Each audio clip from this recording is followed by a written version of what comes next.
Alors, c'est un peu long parce qu'il y a beaucoup de formes ici, donc vous n'allez pas tout faire ici en fait, hein. On va pas tout faire, on voit le principe, c'est bon.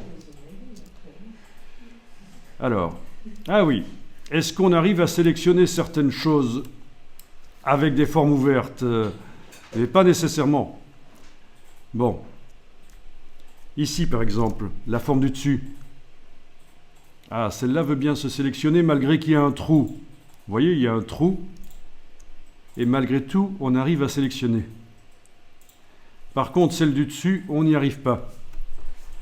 Bon, franchement, le trou, là, est trop grand, et ça ne pose pas du tout de problème qu'il y ait un grand trou là, parce que visuellement, faire des dessins ouverts, c'est mieux. C'est moins enfantin, c'est plus graphique. Donc, ne vous dites pas qu'il faut absolument fermer les formes, comme certains vous préconisent, pas du tout. Là, je vais me dire que plus tard, je ferai manuellement une forme derrière pour faire le remplissage de cet endroit-là s'il faut. Donc je vais abandonner l'idée de sélectionner ça avec la peinture dynamique.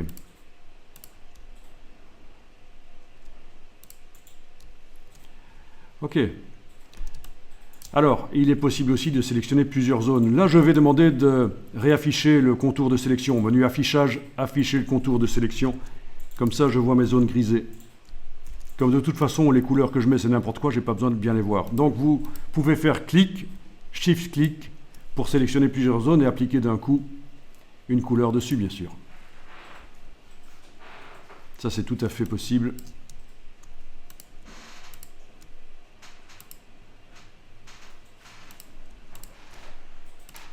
Ça peut accélérer le travail.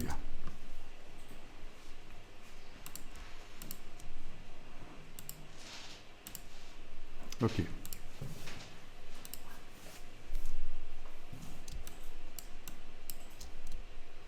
Alors, dans cet exemple, il n'y a pas vraiment de forme ouverte que je voudrais absolument sélectionner. Mais je vais vous le montrer quand même.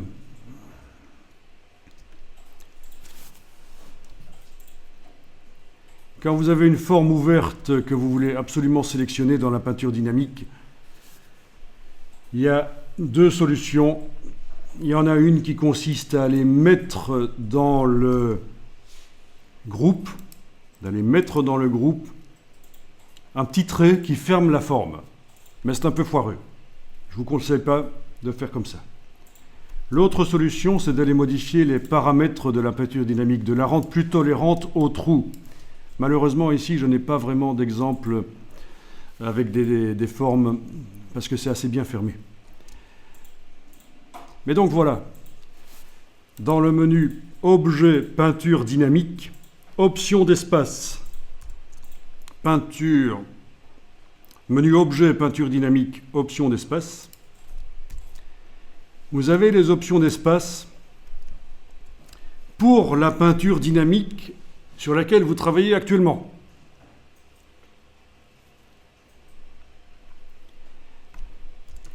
Et actuellement, c'est réglé en petits espaces. Vous pouvez choisir des grands espaces, voire même des espaces encore plus grands en indiquant décalage personnalisé. Et là, vous indiquez la tolérance que vous acceptez. Alors, si je mets 8 ici, par exemple,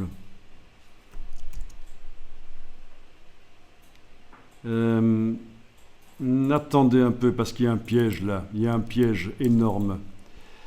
Oui, il y a un piège énorme.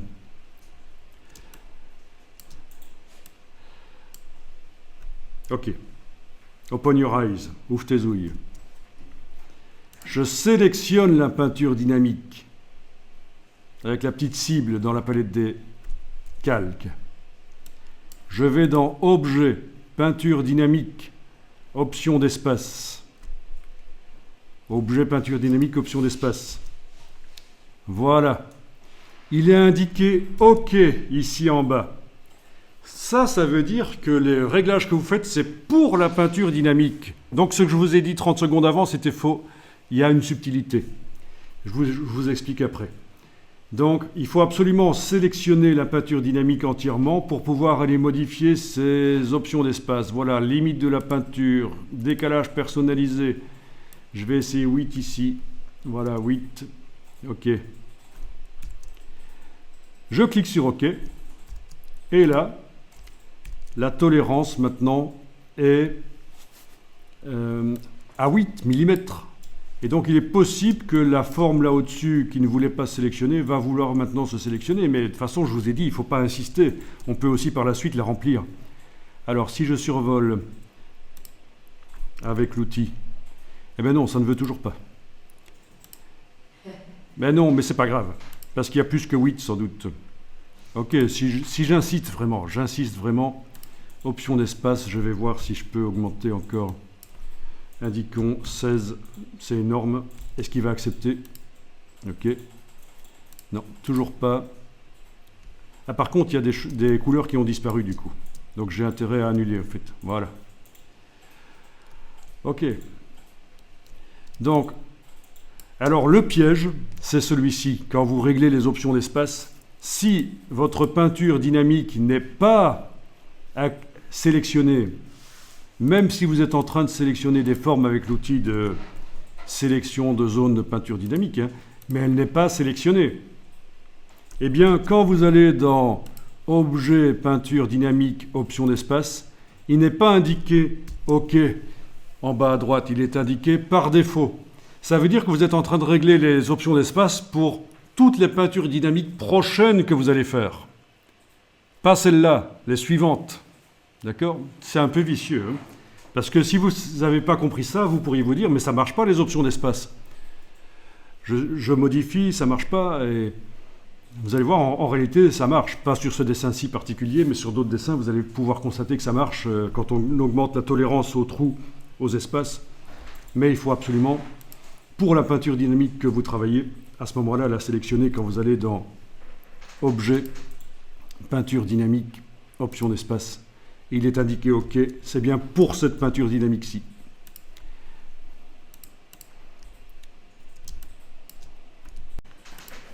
Alors, on va enregistrer le travail.